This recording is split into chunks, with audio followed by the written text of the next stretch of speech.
A lot of these single shafted string trimmers are going to be reverse thread, so going to the left when you're trying to take this off is going to tighten them, and going to the right is going to loosen them. So once you have this pinned, as I'm about to explain to you in a second, with whatever you use, right is to loosen, left is to tighten. Having them upwards like this is going to make them a little easier to work with, but keep that in mind.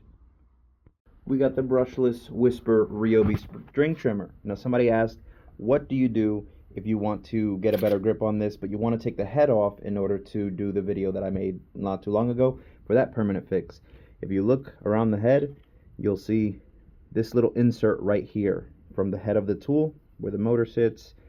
You're going to look in there. That insert comes with a little metal rod. Now, if you have literally anything, you could take a small Allen key, screwdriver, anything that you happen to have that fits. Maybe you lost that little shaft or yours didn't come with one.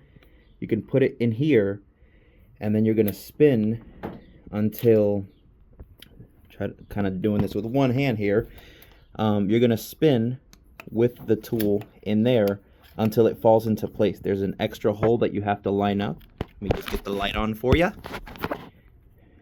Right? Now, I think you just saw it spin. Let me spin it back. Right? As you see, keep spinning it, and you're going to find a little hole that's going to, right there. So you see, metal shaft, hole. Once you get it there, you have to put the screwdriver or rod or, whatever you're using all the way in until it can't anymore. Right now, it's pinned, so this can't spin. With this pinned in clockwise, and it's going to start unthreading the entire head. So in case you wanted to replace this bump head with a new one, that's how you would do it.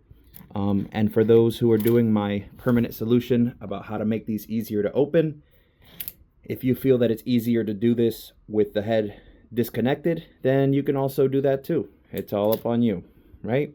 Once you're done, right, you see the threads coming down, put it back, tighten it up, and I'm gonna go pick that up and do this with two hands, but tighten it back up, make sure you get a good firm snugging, and you're ready to go. Work smart.